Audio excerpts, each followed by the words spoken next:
Salut à tous, c'est RequaMaster, j'espère que vous allez bien. Et aujourd'hui, je suis très heureux de vous retrouver pour la deuxième partie du concept au cours duquel je dois noter des cartes Pokémon. Comme lors du premier numéro, je précise que je ne suis pas un gradeur professionnel, mais je me sens tout de même légitime pour vous partager quelques tips.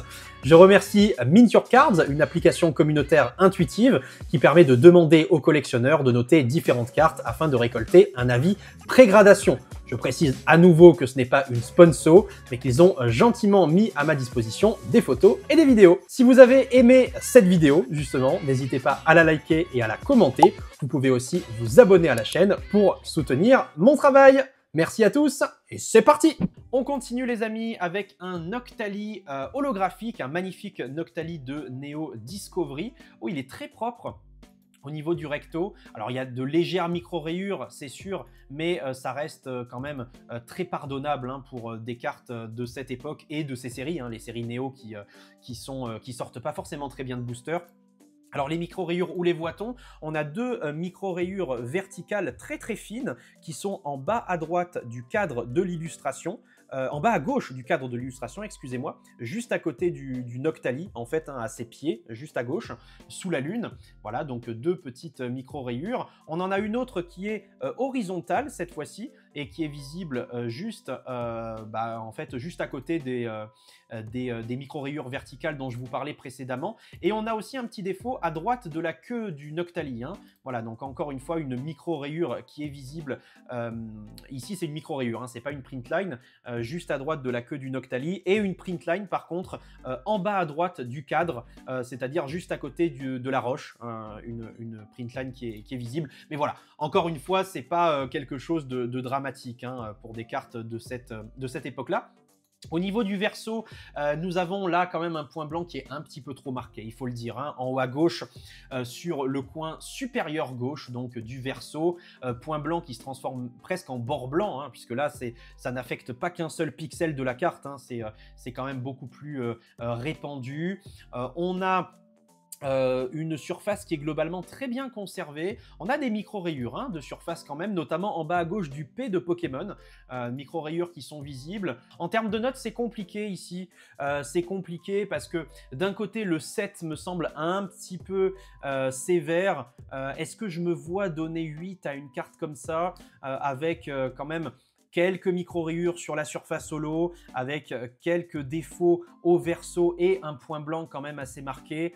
Bah, ça se joue en fait. Hein. Là, je vous laisse décider dans les commentaires si vous voulez me donner votre avis là-dessus. Entre 7 et 8, quelle note vous donneriez à ce Noctali? Moi, je vais donner la note de 7. Voilà, je vais donner la note de 7, ce qui reste une très belle note hein, pour une carte de cette époque-là. Mais effectivement, n'oubliez pas dans votre jugement que voilà, les cartes de cette époque ont des défauts et que ces défauts forcément font partie de l'ADN de Neo et qu'il faut parfois aussi se montrer un petit peu indulgent lorsque vous êtes confronté à des holographiques qui plus est de ce mini-bloc Neo qui forcément était pas forcément toujours très très bien conservé et très très bien édité surtout.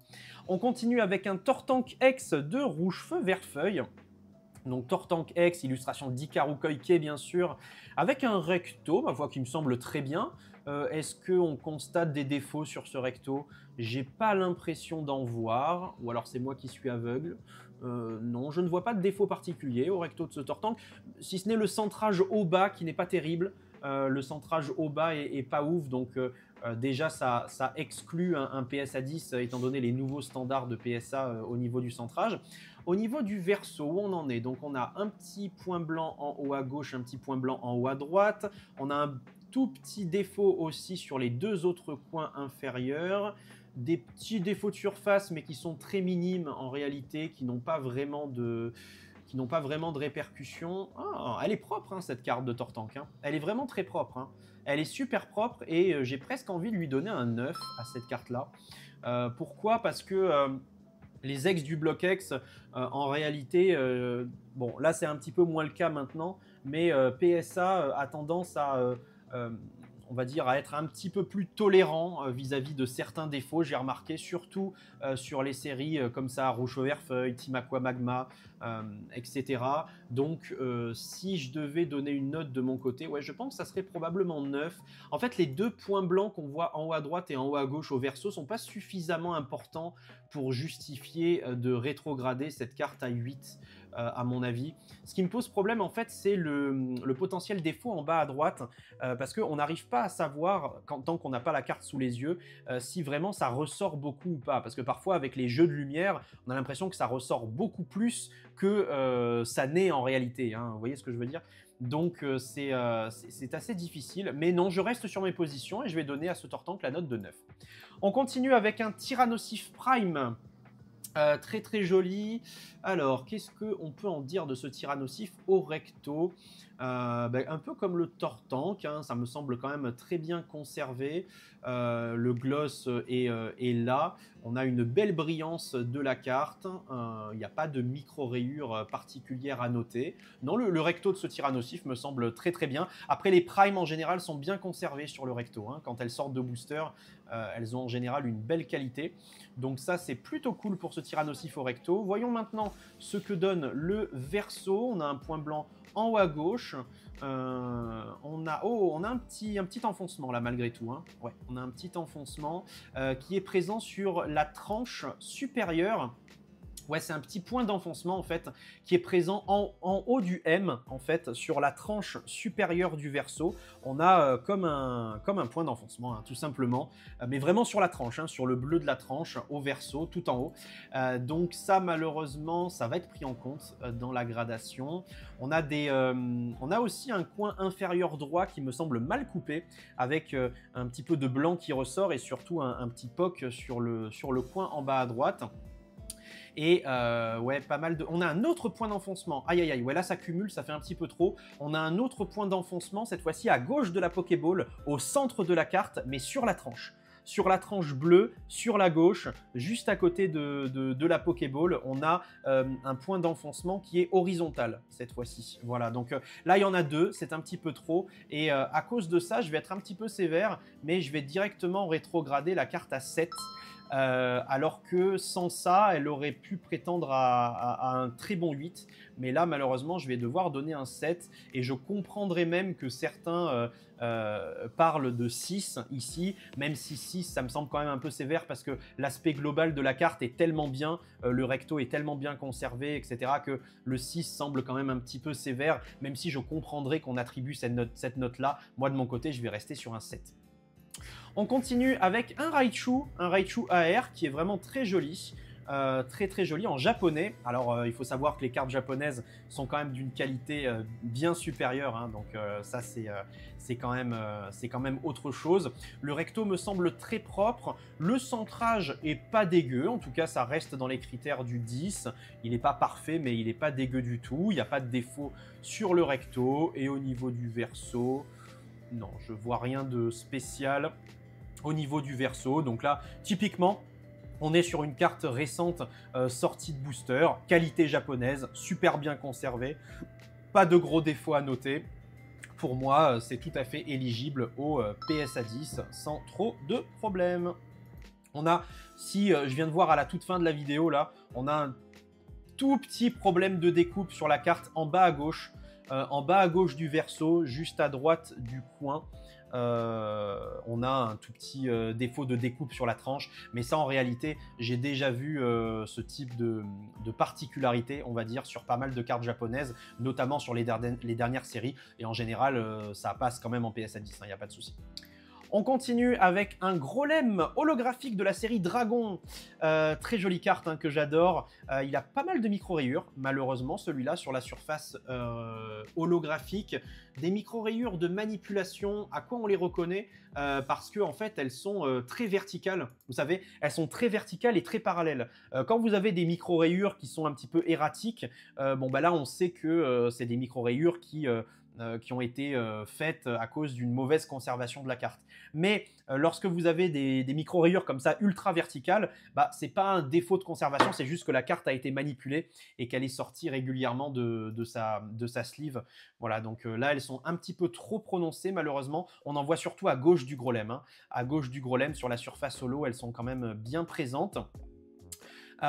Qu'est-ce qu'on pourrait dire d'autre sur le recto? Oh, pas grand-chose, hein, les micro-rayures, mais sinon ça reste très correct.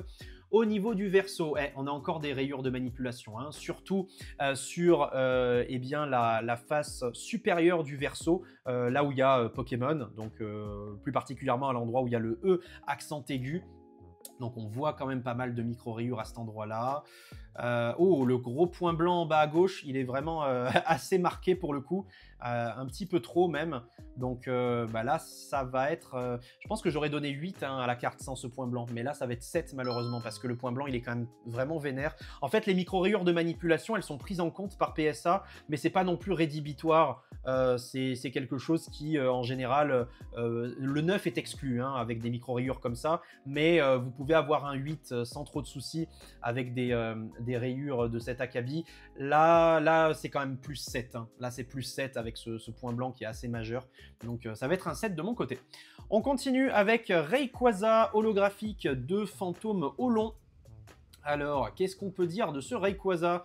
Peut-être la deuxième plus belle carte de Rayquaza du Block-X, hein, illustrée par Arita. Elle est sublime, cette illustration. Donc, on a un recto qui est quand même plutôt propre ici.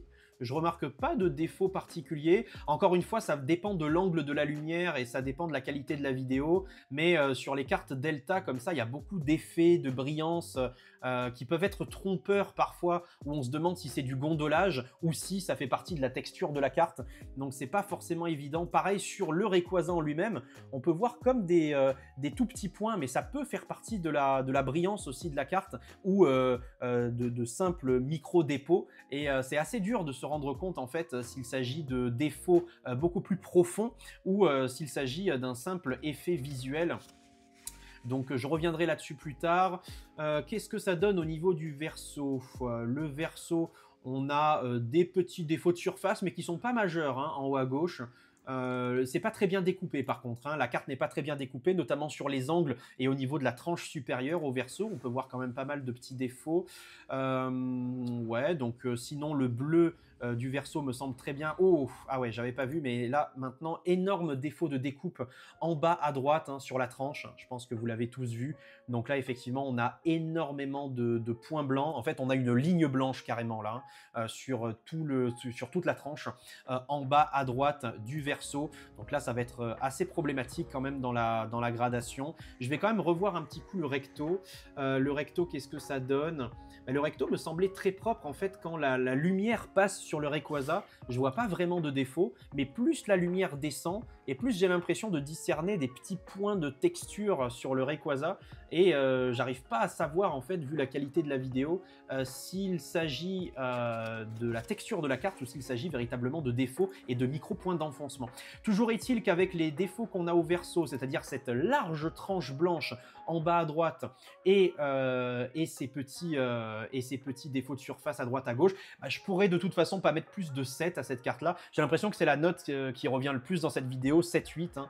Mais là, ça va être difficile de donner plus parce que en fait, une des grosses parties de la gradation aussi, c'est ce qu'on appelle l'eye appeal, c'est-à-dire effectivement l'aspect de la carte visuelle, l'aspect qu'on a et la manière dont la carte ressort visuellement.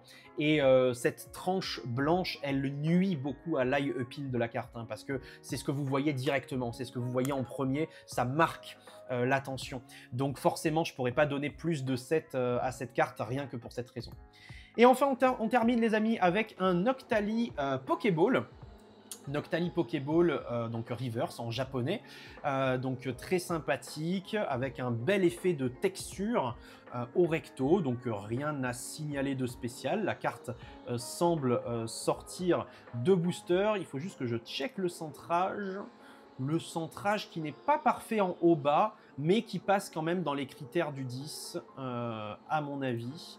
Donc on est OK là-dessus. Et au niveau du verso, voyons si on a le moindre défaut qui ressort. Je ne pense pas. À mon avis, à l'instar du Raichu, ça va être un 10. Est-ce qu'on voit quelque chose de particulier qui ressort sur cette carte? La découpe en bas n'est pas parfaite. On peut voir un micro problème de découpe en bas à gauche du verso, juste à côté du coin. Bon, ça reste vraiment très mineur. Ça se joue entre 9 et 10, mais je vais être gentil pour terminer cette vidéo et je vais donner une note de 10. Merci à tous d'avoir suivi cette vidéo, j'espère qu'elle vous a plu. Si c'est le cas, n'hésitez pas à la commenter et à la liker. Vous pouvez également vous abonner à la chaîne pour ne manquer aucun futur contenu. Merci à tous pour votre visionnage et pour votre soutien et on se donne rendez-vous très vite pour de nouvelles aventures. Allez, prenez soin de vous et à la prochaine. Ciao tout le monde.